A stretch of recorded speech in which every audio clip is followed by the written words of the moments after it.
Last week, I had a chance to see the new Wallace and Gromit movie in a theater. Vengeance Most Fowl, they call it, the movie, not the theater.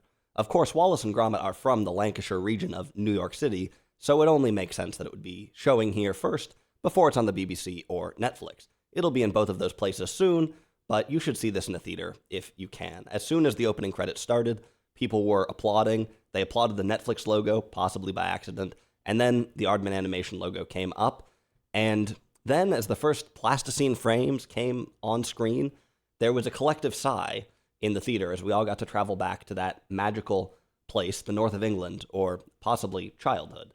Of course, at this point, I still thought there was a 50% chance that the movie would be a crushing letdown. The new Chicken Run movie seems to be a disaster. I couldn't bring myself to watch them turn that movie into a corporate superhero film. That's what it seems like they did. At least Nick Park didn't direct or write that movie, perhaps because he was too busy working on this one. I thought, are we about to see an entire theater full of people be extremely disappointed?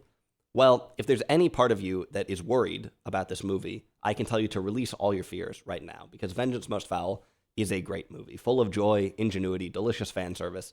It's the perfect balance of old and new, and a completely true and pure entry into the series just when we needed it most. I'm still coming down from seeing it, so maybe I'm going to get a bit carried away in this video, but I think it easily stands with all the other Wallace and Gromit movies. Maybe you could even make a case for it being the best one. For me, I can't really separate any of them in my head, but this movie, it's great. It's right up there with all of them. Let's talk a little bit about stop motion. As usual, we're going to completely overanalyze the movie, starting with some huge sidebars. In some ways, stop motion is the most accessible way to make a film. I made little Lego stop motion movies when I was a kid. I will not be sharing them.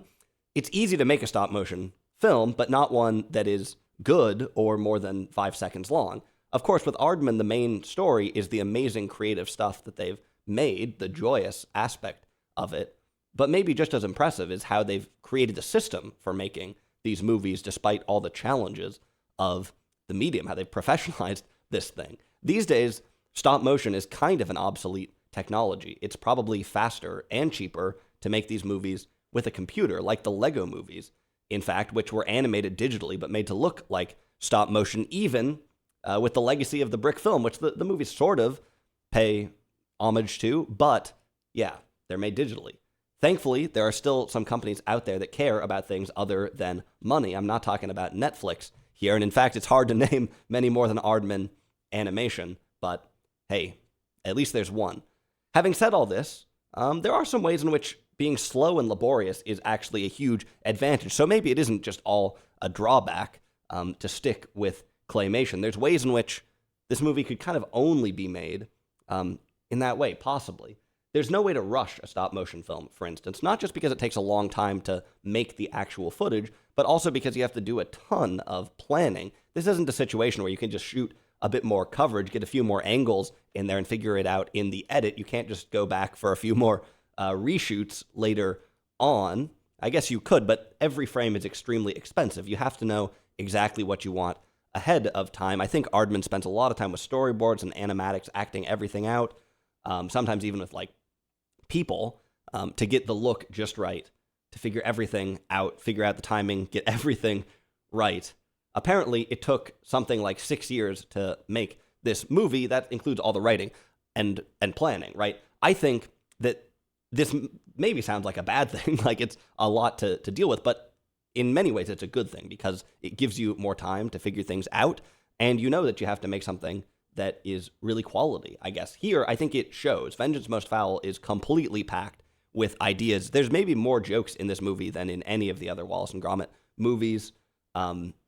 Wall-to-wall detail, wall-to-wall jokes, ingenuity. Of course, with stop motion, everything that you see in the film has to actually be made by somebody. So the sets are incredibly detailed, lots of Easter eggs everywhere.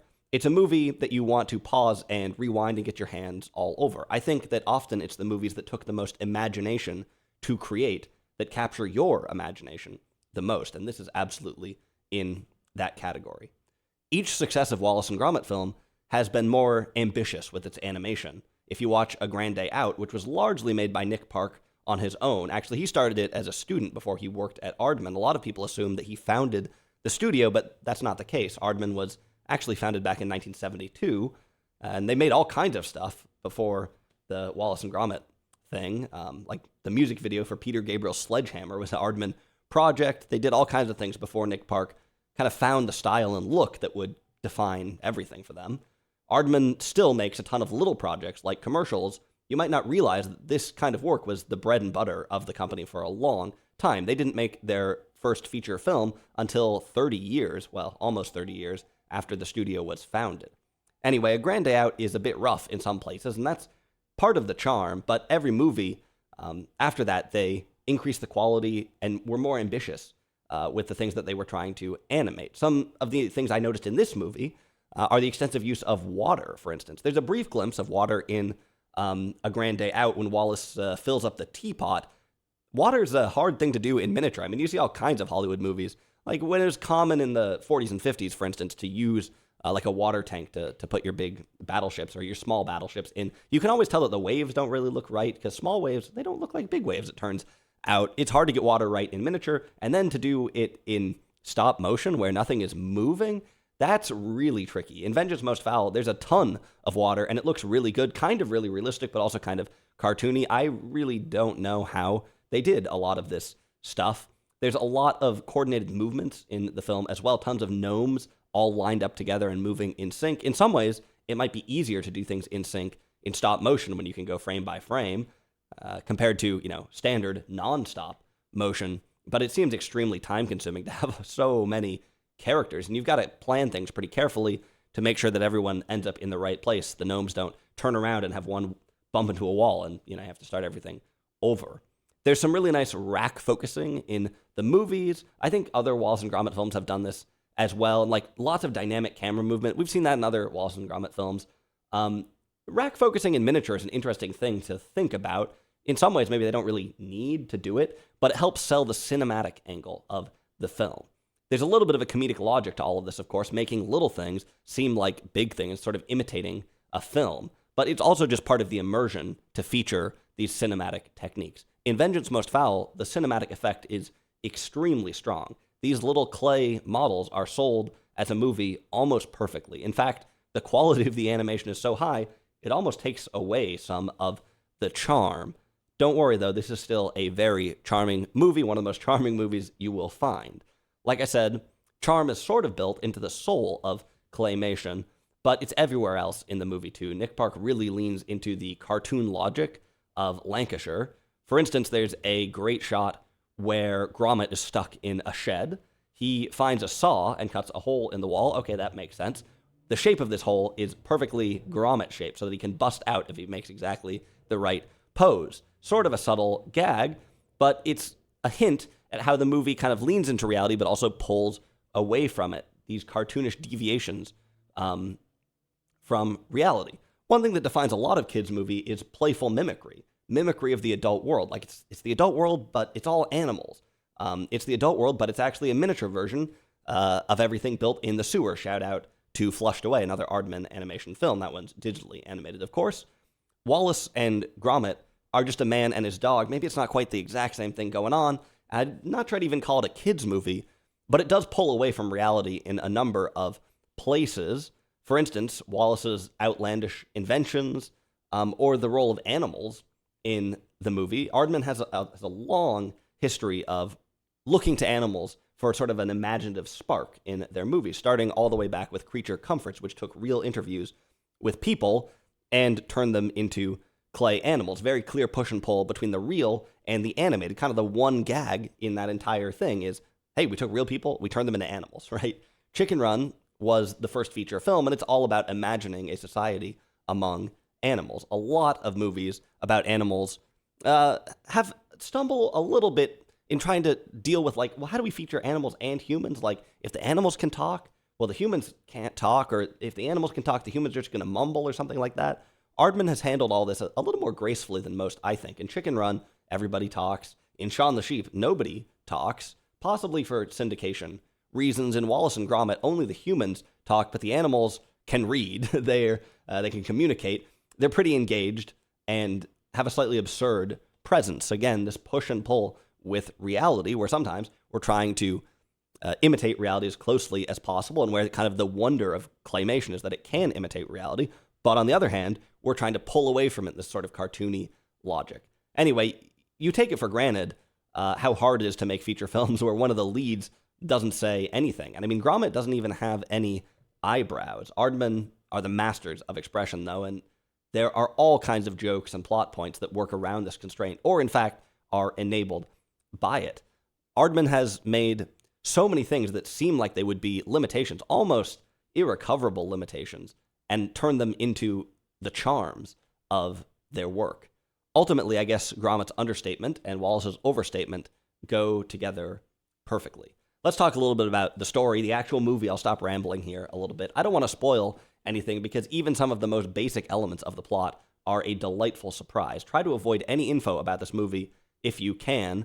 I will mention only the most basic stuff, which you will have seen if you looked at the poster. Still, if you can avoid looking at the poster, don't look at the poster. In fact, if you can avoid reading the title of the movie, do it, because it kind of gives away that Feathers McGraw is back in town. Let me go through a couple of interesting details and throwbacks that I noticed in the movie, and then just some thoughts on the plot, I guess. Of course, I've only seen the movie once, and I didn't take notes like I normally would for obvious reasons. I was in a movie theater. Nonetheless, there's tons of great moments. There's a lot of stuff I want to return to.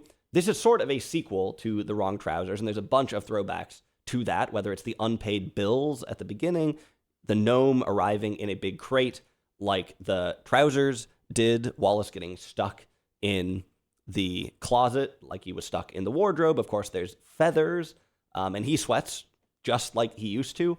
Let me give you something a little more subtle, though. I maybe am the originator of this piece of cool trivia. At one point, we see Feathers playing an organ, and it's another kind of fun, cartoonish moment because the organ is in a place where there is no logical reason to have an organ, and you might think that this is just him fulfilling an evil genius trope, but there's a little bit more to it than that, right? In The Wrong Trousers, when Feathers takes over Gromit's room, he puts a record on, and what is he listening to? Well, it's a bunch of organ covers of popular songs. The first track he listens to is, of course, trivia question, the first track he listens to is the organ cover of Tie a Yellow Ribbon Round the Old Oak Tree by Tony Orlando and Dawn. So Feathers has some prior history with the organ. In some corporate franchises, it seems like the fans know more about the movies than the people who make them. They shuttle one director in after the other and just kind of shuffle the characters from one film to the next. That is absolutely not the case here. This is a film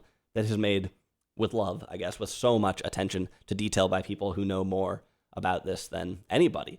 It is amazing to see all these little details. I'm sure there's a million things that I missed.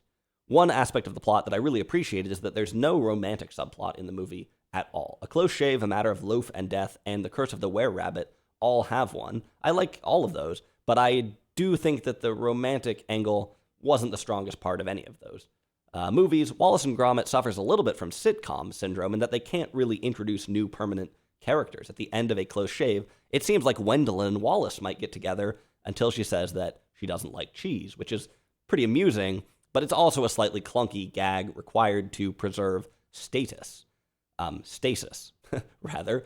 They do a really good job in this movie of reintroducing some old characters. Feathers McGraw is one, but also PC Macintosh.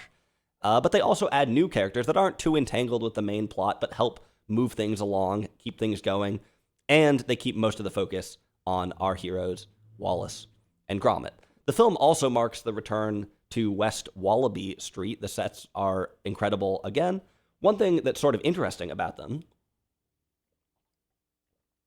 is that in some ways the geography is somewhat vague. In fact, most people might not even really know where this place is. Apparently it's in Wigan, despite Wallace having an accent from the Yorkshire region of New York City. They're in Lancashire. You don't really know where things are in town. You also don't really know where things are in the house, right? So there's some iconic like anchor points without a doubt, right? Like the foot of the stairs or the top of the stairs, right? Or the basement, like the grate in the basement, or the like shaft in the basement where you can see the moon, or Wallace's bed. It's going to go like this, or the staircase, the television, all this stuff. These kind of iconic sets hold things together, even though you kind of don't understand what the house is. Same thing is true for the town. There's like one like hilly bank street with row houses alongside of it. This time, Lancashire seems a little more urban than it did, especially in the Curse of the Were-Rabbit, which kind of has a like suburban plot or kind of like a farm plot. So it more emphasis on gardens. It seems like it's a little more rural. In that movie here, it's a little more urban. There's a strong connection between like the neighborhood and the stories in lots of Wallace and Gromit movies, right? He's been a window cleaner, for instance, or he's done pest control. And by the way, they didn't totally forget about vegetables in this movie. Gromit has a big garden. He's growing vegetables at the beginning, and the gnomes end up contesting the backyard spaces, right? So the backyard, even though it's, fenced in and not that big, ends up being kind of one of the battlegrounds of the movie. The plot is really tied up in this kind of suburban identity, which I think is kind of interesting. The last thing about the plot, and maybe the most significant thing, is how it handles technology and time. This is maybe the most apropos Wallace and Gromit film to date. It has a pretty obvious theme of artificial intelligence. Wallace even says the words AI at some point, which I found slightly jarring, to be honest. Or maybe he says something else that sounds like AI, and I don't know, didn't hear it correctly. There's an interesting tension in the movie because Wallace's Lancashire is in some ways a place outside of town. It's kind of maybe associated with Nick Park's childhood. He was born in 1958, I think. So it's kind of like the 60s and like stuck in the past. But on the other hand, this movie is about new technology. And actually, Wallace and Gromit movies are always kind of tied to technology in some way, gadgets or something like that. The film also kind of implies the passing of time. Like I said, we maybe have a sequel to The Wrong Trousers, which is about 30 years older. I saw before the movie came out a lot of people speculating that this one would be set 30 years later, right? Well, have 30 years passed? Possibly. PC Macintosh, he looks like he could maybe be 30 years older, but Wallace and Gromit are exactly the same.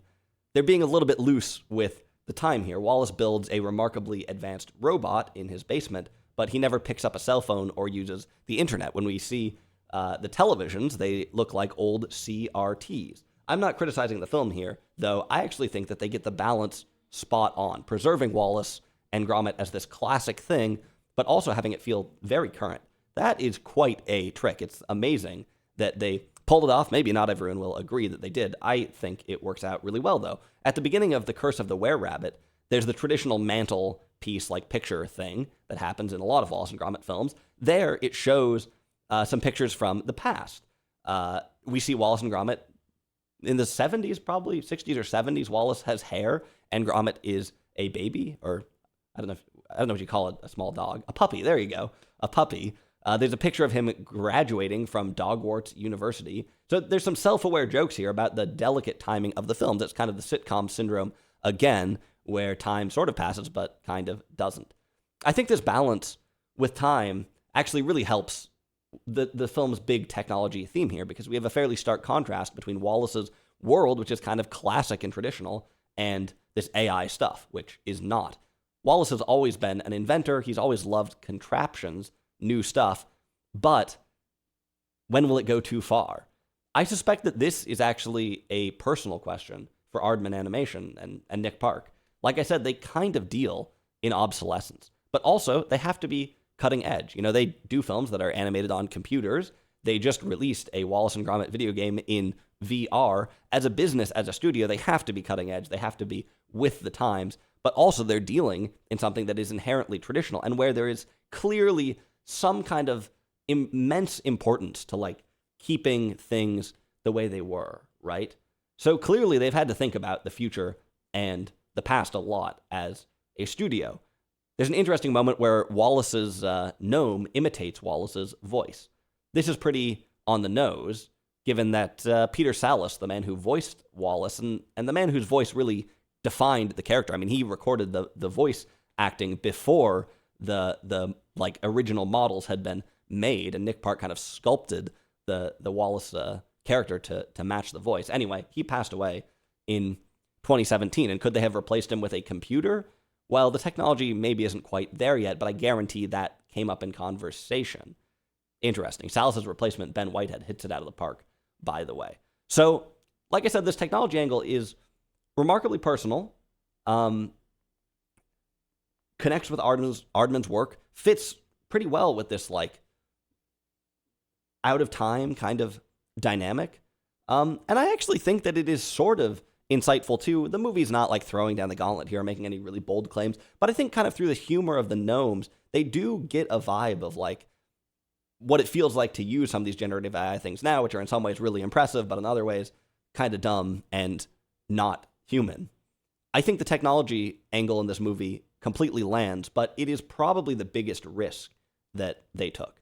There are other Wallace and Gromit movies with robots in them, by the way. Both A Grand Day Out and A Close Shave have robots, but those feel like a very different sort of thing, more like a 1950s sci-fi robot. This is more of a generative AI will destroy us or change the way that we live and perceive the world and create things. And, well, really, who knows what's going to happen?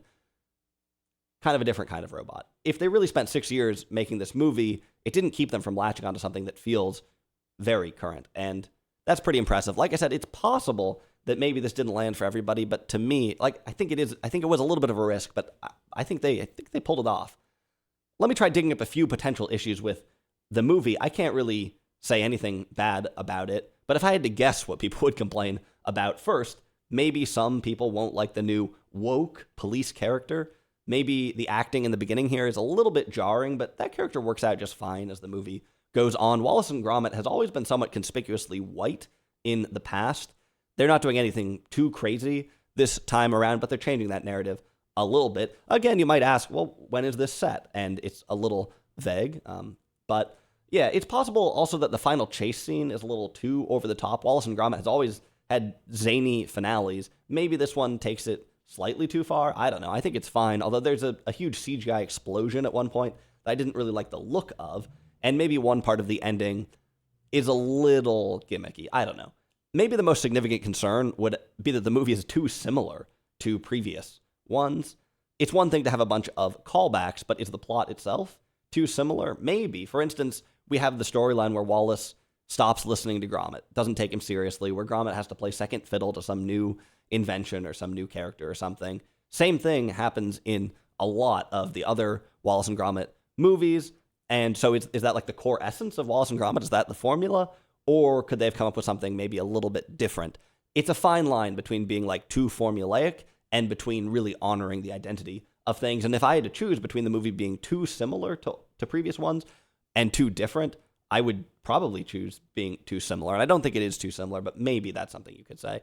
There's a couple very small plot holes in the movie. I think the title isn't that funny. There are no big voice actors in this movie, at least compared to The Curse of the Were-Rabbit, which has like Helena Bonham Carter and Rafe Fiennes. Maybe that's a good thing. I suspect the budget for that movie was higher. Were-Rabbit is 6 minutes longer and maybe 6% more grand, but I think I probably prefer this movie.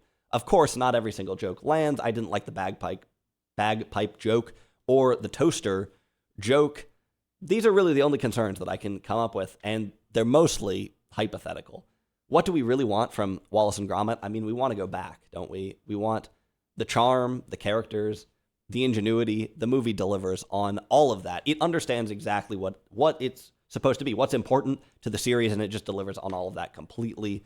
Like I said, this movie is dead true to the Wallace and Gromit name. You can tell it was made with extreme care, and that Wallace and Gromit were treated as the icons that they are. The film was an incredibly joyous experience for me. It makes me wonder why I spend all of my time watching sad movies. Maybe we'll figure out the answer to that next week and next year when I return with a video about who knows what.